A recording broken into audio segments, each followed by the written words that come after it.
किसान भाइयों, क्या आप भी इस उलझन में है कि अब कौन सी सब्जी लगाएं? ज्यादा लेट तो नहीं हो गए हैं? जनवरी का महीना चल रहा है। काफी किसान भाई ये भी सोच रहे होंगे कि अब लगाई गई सब्जी के भाव ठीक से मिलेंगे या नहीं मिलेंगे। तो रुकिए, आज मैं आपको एक ऐसी सब्जी फसल के बारे में जानकारी देने वाला हूं जिसको अब अगर आप इस पूरे जनवरी महीने में लगाते हैं तो ना ही तो आप लेट है और ना ही आपकी जेब खाली रहने वाली। जब बाकी किसानों के सब्जियों के प्लॉट खाली हो रहे होंगे उस समय पे आपकी यह सब्जी फसल बाजार में तहलका मचा रही होगी। क्यों? क्योंकि उस समय पे इस सब्जी फसल के आपको मिलेंगे कम से कम 50-60 रुपए से लेकर 70-80 रुपए तक के मंडी भाव। इतने जबरदस्त मंडी भाव अब लगाने पर इस सब्जी फसल का आपको आने वाले सीजन में मिल सकते हैं और उत्पादन भी इसका आपको काफी जबरदस्त मिल जाएगा अगर आप सही समय पर सही तरीके से इसको लगाते हैं और अच्छी और हाइब्रिड वैरायटियों का सिलेक्शन करते हैं। तो इस वीडियो में आज आपको पूरी जानकारियां इस सब्जी फसल के बारे में मिलने वाली है। कौन सी फसल है, कब तक आपको लगाने है, लगाने का सही तरीका भी बताऊंगा, मिलने वाले मंडी भाव, उत्पादन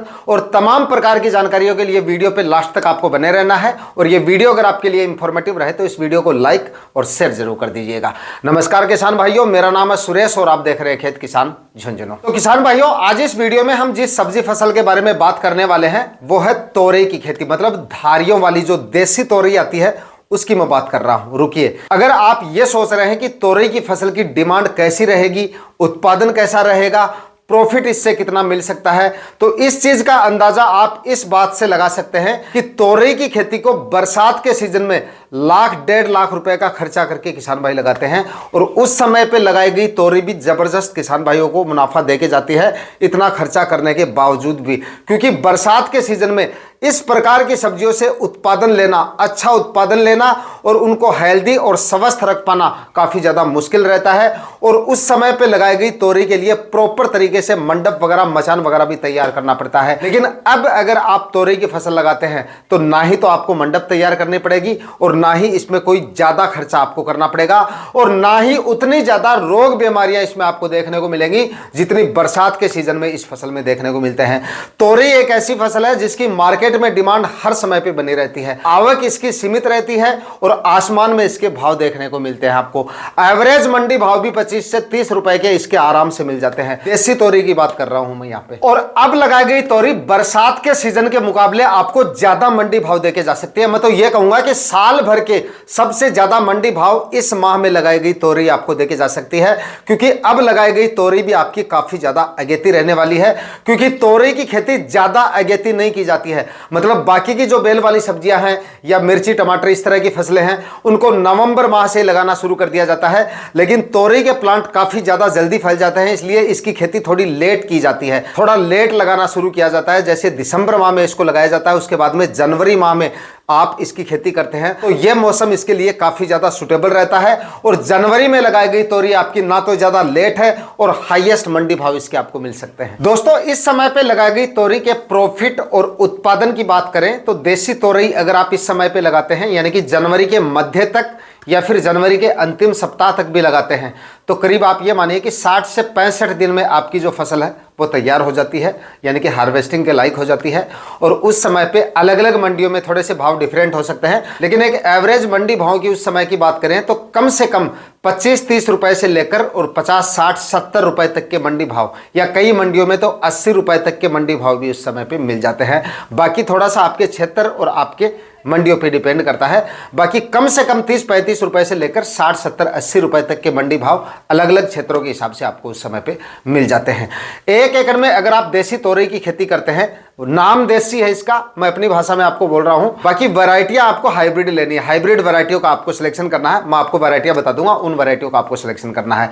तो अगर आप अच्छी वैरायटियों का सिलेक्शन करते हैं, खाद उर्वरक अच्छी मात्रा में डालते हैं, डिस्टेंस प्रॉपर मेंटेन रख के चलते हैं, तो 1 एकड़ में कम से कम 150 से लेकर 200 क्विंटल तक तोरई की फसल आपको उत्पादन देके जा सकती है।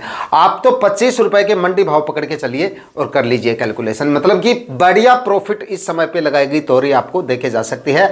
और इस समय पे लगाई गई तोरई में आपका मंडप वगैरह का खर्चा भी नहीं होता है, यानी कि तारबास वगैरह पे आपको चढ़ाने की जरूरत नहीं पड़ेगी। क्यों नहीं पड़ेगी? क्योंकि मंडप तैयार किया जाता है बरसात वाले सीजन में। बरसात वाले सीजन में बेल वाली सब्जियों को अगर हम जमीन पे रखते हैं तो उस समय पे ह्यूमिडिटी काफी ज्यादा होने की वजह से ज़्यादा बारिश वगैरह होने की वजह से बेल वगैरह में सड़न वगैरह की समस्या आ जाती है और जो फल होते हैं हमारे उनकी क्वालिटी भी प्रभावित हो जाती है। लेकिन इस समय पे गर्मियों में अगर आप इस प्रकार की सब्जियां लगाते हैं तो इसके लिए मंडप वगैरह तैयार नहीं करना पड़ेगा, जमीन पे ही आप इन बेलों को रख सकते हैं और अच्छा उत्पादन और फल की क्वालिटी भी अच्छी निकाल सकते हैं। अब इसके लगाने के सही समय की बात करें तो फिलहाल आप कभी भी इसकी बुआई शुरू कर सकते हैं। चाहे आप चाहें तो कल से इसके बीजों की बुआई कर सकते हैं आराम से। खैर इस समय पे आप लगाएंगे तो लो टनल और प्लास्टिक मल्च तो आप किसी भी सीजन में लगा लीजिए, आपको लगानी है। तोरई की खेती चाहे आप गर्मियों में करें, चाहे बरसात के सीजन में करें, चाहे फिलहाल लगाएं, प्लास्टिक मल्च तो आपको लगानी है। बाकी क्रॉप कवर आपको लगाना पड़ेगा, सर्दी से जाब्ता करना पड़ेगा। और ओपन फील्ड में लगाना चाहते हैं तो 26 जनवरी के बाद में टेम्परेचर देखकर आप उस समय पे इसकी ओपन फील्ड में भी खेती कर सकते हैं। लेकिन अगर आप थोड़ी इसको अगेती लगाना चाहते हैं तो फिलहाल आप कभी भी इसकी बुआई कर सकते हैं। 15 जनवरी तक भी करते हैं तो भी बढ़िया मंडी भाव लिए जा सकते हैं और उसके बाद में ओपन फील्ड में 26 जनवरी के बाद में आप इसको लगा सकते हैं।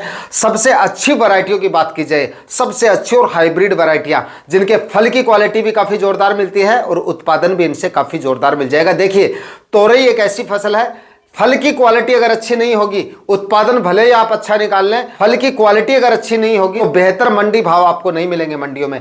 क्योंकि मार्केट में लोकल वैरायटियां बहुत है आजकल और उन वैरायटियों का अगर आप सिलेक्शन करते हैं तो जब आप मंडियों में फलों को लेकर पहुंचेंगे तब आपको अंदाजा होगा। बाकी की किसान भाइयों की अच्छी वैरायटियों को आप देखेंगे और उन फलों से आप कंपेयर करेंगे तब आपको अंदाजा होगा कि हमारे फल की क्वालिटी अच्छी नहीं है, ना ही तो कलर अच्छा है और ना ही क्वालिटी अच्छी है।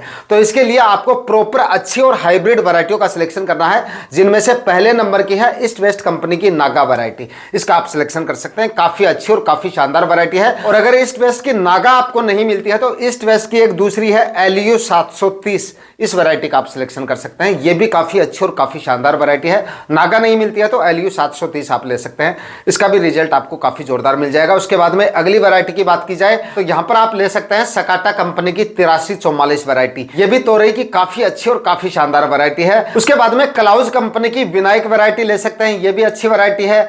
नाउन्यू सीड की रजनीश वैरायटी आती है तोरई की, यह भी काफी अच्छी और काफी शानदार वैरायटी है। इन सभी वैरायटियों में से जो वैरायटी आपको मिल जाए उन वैरायटियों को आप सिलेक्शन कर सकते हैं। अब लगाने के सही तरीके की बात करें, टोटल उत्पादन आपके लगाने के तरीकों पे डिपेंड करता है और डिस्टेंस आपको अच्छे से मेंटेन रखना है। क्योंकि इसके प्लांट जो होते हैं वो काफी ज्यादा हैवी होते हैं, काफी ज्यादा फैल जाते हैं। इसलिए डिस्टेंस अगर आपने बराबर नहीं रखा तो प्लांट तो आपके काफी ज्यादा फैल जाएंगे लेकिन उत्पादन नहीं मिलेगा, फ्रूट सेट अच्छे से नहीं होंगे। तो इसके लिए कम से कम आपको 7-7 फीट की दूरी पर बेड बनाने हैं।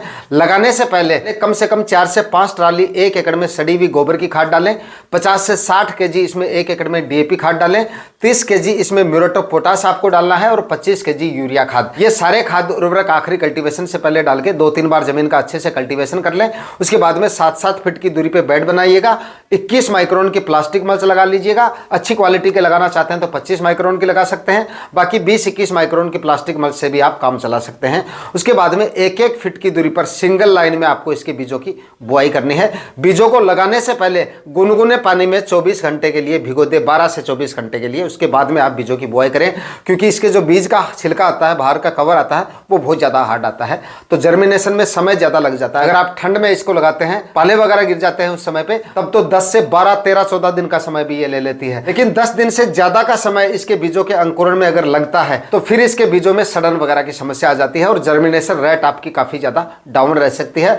तो बीजों को पहले भिगो ले, ताकि इससे 2-3 दिन का फर्क पड़ जाएगा और जर्मिनेशन जल्दी हो जाएगा और जर्मिनेशन रेट आपको काफी अच्छी मिलेगी। उसके बाद लो टनल से बीजों की बुआई करने के बाद में लो टनल से कवर कर दीजिएगा और उसके बाद में आप सिंचाई कर सकते हैं। पहले जिस टाइप की मिट्टी में आपने बेड बनाए हैं, मतलब बेड बना रहे हैं तो मिट्टी एकदम नमी ज्यादा नहीं होनी चाहिए, उसी मिट्टी में बीजों की बुआई करनी है। बीजों की बुआई होने के बाद में आपको ड्रिप से सिंचाई करनी है। बुआई के समय गहराई आपको बीजों की ज्यादा नहीं रखनी है। और बाय द वे लगाने के बाद में अगर पाले वगैरह गिर जाते हैं, अगर आप जल्दी लगा रहे हैं और जैसे आज बीज लगाए 3 दिन बाद में पाले गिर गए, तो वैसे तो जर्मिनेशन से पहले आपको सिंचाई नहीं करनी है। लेकिन अगर आपको ऐसा लग रहा है कि आज पाले गिरने वाले हैं कल सुबह, क्योंकि दिन में हवाओं से पता चल जाता है, तो शाम को आप हल्की सिंचाई कर दें ट्यूबवेल वाले पानी से। इससे टेम्परेचर काफी हद तक बढ़ जाता है आपके बेड का, तो आपकी बीजों की जर्मिनेशन रुकने के जो चांसेस हैं वो काफी कम हो जाते हैं। वरना क्या होता है, जैसे बीज लगा दिए उसके बाद में पाले वगैरह गिर जाते हैं तो जर्मिनेशन रुक जाता है, और एक बार जर्मिनेशन रुक जाता है तो उसके बाद में जर्मिनेशन रेट आपको काफी कम देखने देखने को मिल सकती है। ये कुछ सावधानियां आपको रखनी है बताए गए तरीके से, और बताई गई वैरायटियों का सिलेक्शन करके इस समय पे अगर आप तोरई लगाते हैं तो काफी जबरदस्त मुनाफा आने वाले सीजन में आप निकाल सकते हैं। तो दोस्तों आज के वीडियो में इतना ही, मिलते हैं किसी और वीडियो में नए टॉपिक के साथ। तब तक के लिए जय जवान जय किसान।